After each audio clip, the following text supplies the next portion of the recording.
Hey, Foster. Hey, Alexia, how are you doing? Welcome back to English no Rádio. Happy Monday. What's up? Thank you.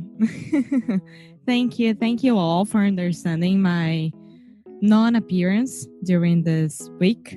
But Your now non-appearance. yeah. That is one way to say your absence. I don't know. Maybe I'm watching a lot of The Marvelous Mrs. Maisel, but Okay, yeah. Alexia. Before we get started, I have to tell you something very important. Uh-huh. Today is Martin Luther King Day here in the Yes, that United is. States. What was the start of his most famous speech? I have a dream. I have a dream. And you know what? I have a dream too. It's a little bit smaller, but it is that everyone listening to this show, they will finish this episode today and they will say, you know what? Today is the day that I'm actually going to start talking to native speakers, and they can do that using Cambly, right?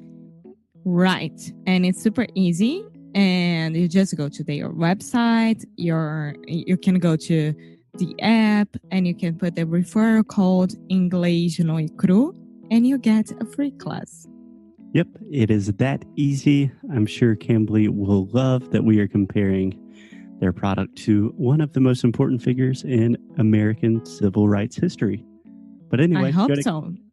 Go to Cambly.com, download the app, or download it on your iPhone, Android, whatever. Use the promotional code English no Cru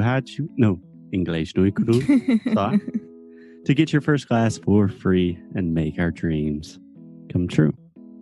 Okay. Yes. Should we get on with the show? Yes, please. Okay, on with the show.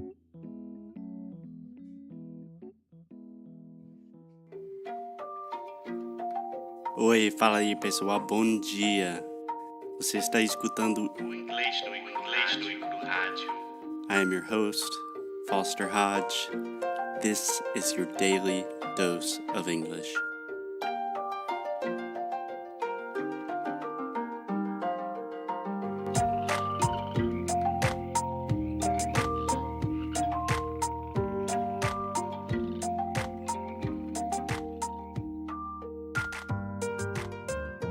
Hey, Alexia. Hey, Foster. How are you doing? I know that everyone has missed you very much. Yes, I got a lot of messages on Instagram saying meus sentimentos. So thank you all for that. And in English, we should say, I'm so sorry for your loss, right? Yeah. I think the most direct translation for meus sentimentos would be my condolences. Yeah. That's like a very formal way to say that I'm sorry. But honestly, for me, it's too formal. I would not say like, oh, my deepest condolences. I would just say I'm really sorry for your loss. Yeah, that's it. So thank you, everyone. And I am back on track. I'm here. And we today have a very important subject to talk, right? Yeah. Just wanted to say real quick that our fans are the best. So sweet. But yeah, today is January 21st, if I'm not mistaken. Yes. Which means here in the Happy anniversary. Yes, it's our monthly anniversary, which Alexia constantly reminds me of, but I think I like it. It's not anything like big, but I like it. I like to remember. I like it too, but I don't think it's more important than Martin Luther King Day, which is the topic at hand. Depende do ponto de vista. It depends on the point of view. No. I mean, it's not even our yearly anniversary. I think any objective person would say that Martin Luther King is more important than our, I don't even know what anniversary it is. Of course, amor. I always say that. Of course, amor. Yeah. Okay, so Alexia, how would you like to do this? Would you like me just to talk about Martin Luther King? Or I think a good place to start would be if you could just tell me, like, what is the brief description of what you know about Martin Luther King? Because from what I understand, most people outside of the United States really don't know who Martin Luther King Jr. is, why he's important, that kind of thing. Um, well, honestly, I don't remember if I studied that in school. I have no idea if I did or not. But once you grow up, you kind of start understanding the world and what happened. So you start to learn that Martin Luther King was an activist, a very important activist against the racism in the United States, in the world. So, You yeah, could say against the racist, or I would probably just say against racism. okay. Yeah. Yeah, I think that's pretty much perfect for like a general definition of what most people know. I think Martin when people think about Martin Luther King Jr., they think a civil rights activist, and then they think about his famous I Have a Dream speech. Yes, that's true. Yeah. So before we get to his most famous speech, And can I say one thing? absolutely go for it. Most of people don't really know who he is and what he has had done, What have he done. had done. Oh my I would God. just say what he did. What he did for the United States. And they only like share on Facebook or Instagram the I Have a Dream speech just to be hype, you know? So people really, really don't know who he is. Yeah. Yeah. And I would include a lot of Americans into that category as well. I can imagine. Yeah. So let me ask you some quick little trivia question, Alexia. I don't know. I just go ahead. No one I don't knows know. this, but I think you can guess, and I will give you some hints. So, do you know where Martin Luther King was born? And I will give you a hint. It is a city in the U.S. that you have visited. Charleston, It's a city in the U.S. where you consistently have some bad memories or annoying situations. Atlanta. Yes, MLK was born and raised in Atlanta, Georgia. Okay. Yeah, I always think about I'm like, why is the airport in Atlanta not named after Martin Luther King? And then I think, I What's the guess name of the Atlanta airport? Hartfield International. Who's this person? I don't know. I don't even know if it's a person. Nah. Might be like a company or something. Really not sure. But then I was thinking, probably a good thing because everyone hates that airport. Yeah. I wouldn't like that's true. That's very true. Yeah. So let's just talk about some of the important things that Martin Luther King Jr. So that is his full name is Martin Luther King Jr. Most people in the U.S. a lot of times when we are talking about him, we just refer to him as MLK. Mm-hmm. But you say like MLK. Yeah. Never knew about it. Yeah. Yeah.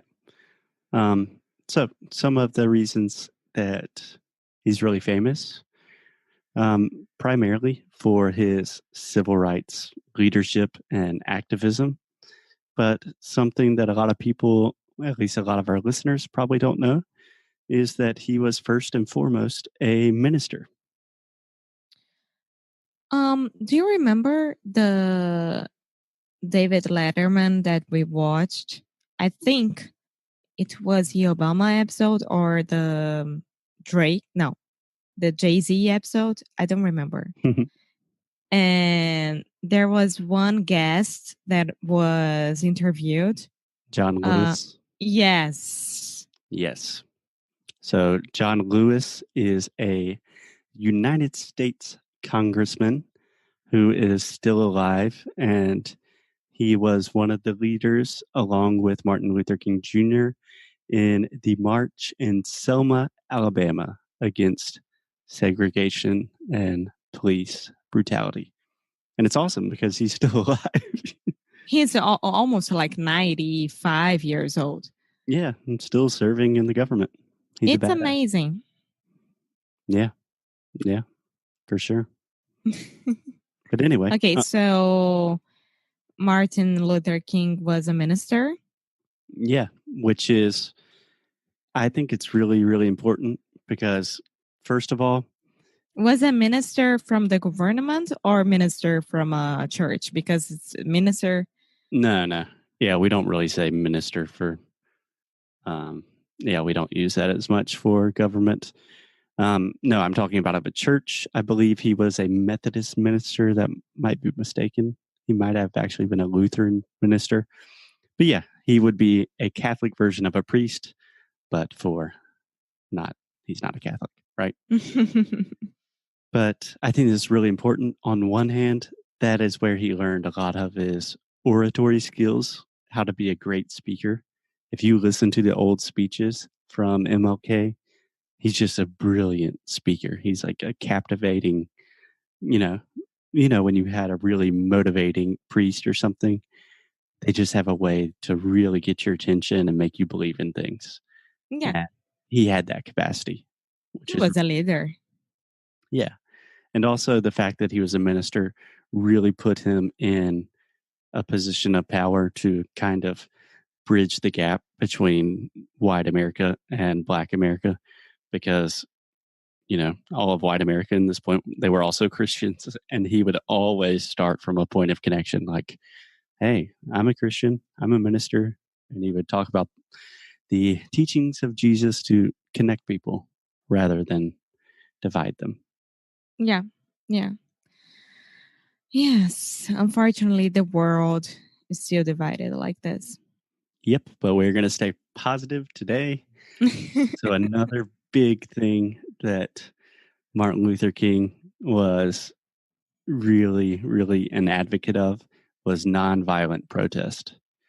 And there's a fascinating history behind all of this. But in the 1950s, 60s, and 70s, and even a little bit till today, there was a lot of tension, racial tension in the US. And particularly in the 60s, a lot of this was about segregation, right?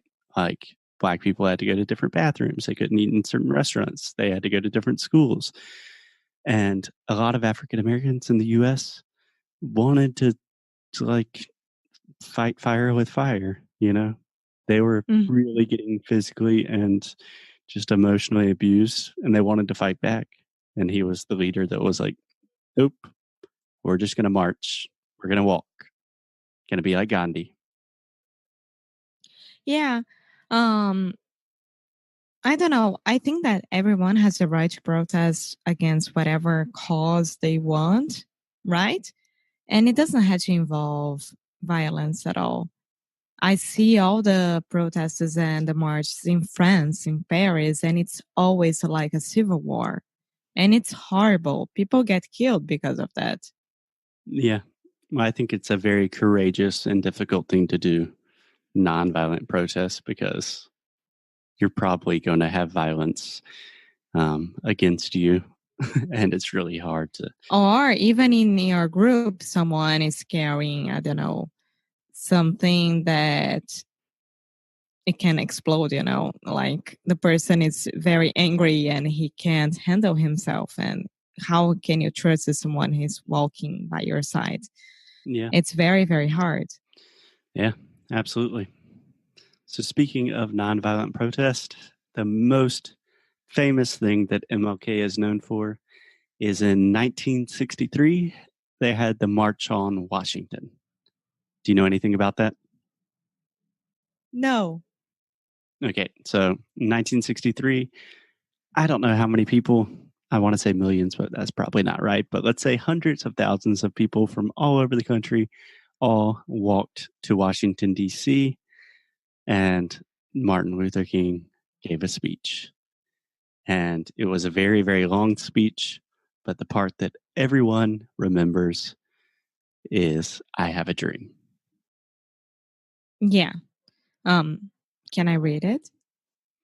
Yeah. So just one thing, he actually says I have a dream like 20 times in the speech, but there is one little paragraph or one expression that he says that kind of became the most famous part that everyone remembers him for.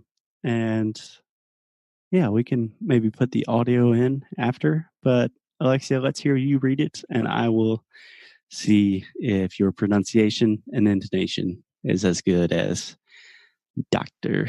Martin Luther King's. Of course, they want me. Why was a doctor? Um, it's a good question. I don't know if I would imagine he had like a doctorate in theology. Doctor dentiology. It's with the teeth, right? Theology, yeah. Ah, theology. Entendi de dentista. No, no, I don't think on the side he had a little side business of had a small practice. Okay, so here it goes. I have a dream that my four little Alexia, children. you got to start. I have a dream. No, I'm sorry. I won't do it like this. I have a dream that my four little children will one day live in a nation where they will not be judged by the color of their skin, by the but by the content of their character. Excellent, excellent. Really good job. I think I just have probably one correction that I would make, and this is a word that I hear you mispronounce with some regularity. Is the word dream? Dream. Yeah. So a lot of times when you're talking, I see this with our students all the time that any word in English that has the E sound, but we write it with an EA, for example, in dream or beach or seat or heat, subconsciously something in your brain is telling you, I should say tria, and try to put a little A sound in there, but it's not. It's just a E sound, just like in Portuguese, like E mais alguma coisa. So dream, Dream. much better, Okay. Dream. much better. So do you want to try it one time repeating with me? Mm-hmm. Okay. I have a dream. I have a dream. I have a dream Amor. Sério. that my four little children That my four little children will one day live in a nation will one day live in a nation where they will not be judged where they will not be judged by the color of their skin, by the color of their skin, but by the content of their character. but by the content of their character. Excellent. Excellent. The last recommendation I would make is in content. That is actually the ah sound, just like prato chato ka content. Content. Perfect. Perfect. Cool. So, what do you think about this, Alexia? I think it's a beautiful dream that's the most beautiful thing that you could ask for your children is they're not going to be judged by external circumstances, but they will be judged on their character if they're good people or Yes. not. Yes. And this is a good link for a movie that I watched this past week, which is Wonder. In Portuguese is Extraordinário. It's about a little guy, a little boy who was born with Little guy. facial. Um, he was born with a facial disease, Mm-hmm. like not fully formed, and I mean, I don't know how to say this in English. That's why I make my point about having to learn medical stuff to talk about it in English. But everyone was judging him because of that. And he's a very healthy boy. He could walk, he could talk, he could learn, he could do anything that other boys could do. And that's it. We should not judge anyone by their appearance, by their skin color, by why, where they are from, or anything like that. So the character is what really matters. Yeah, absolutely. And if you guys want to learn a little bit more about this, especially about John Lewis, what we were talking about earlier, there is a great movie called Selma, which refers to the march in Selma, Alabama. Okie dokie. I think that we did our job for today. Yeah. Last thing I would mention is that Martin Luther King Day, January 21st, is a federal holiday, which means that federal workers and most employees do not have to go to work. So that Yes, doesn't they really are not matter. working. They're not working. They are not working. Not funny. Yes, it is. You will be laughing until you get to the US in the airport and TSA is not good. I hope that they are doing their job, but not that much. Okay, Emma. I will let you go and we will be back on air tomorrow. Bye. Bye bye.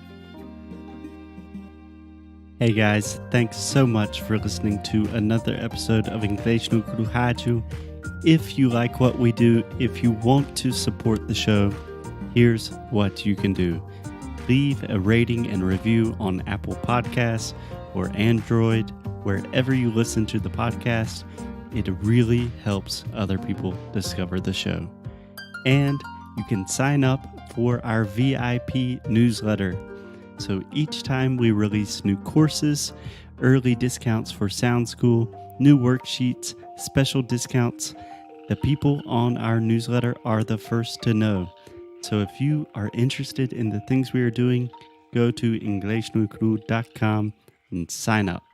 And as always, keep up the good fight and lose well. Até já.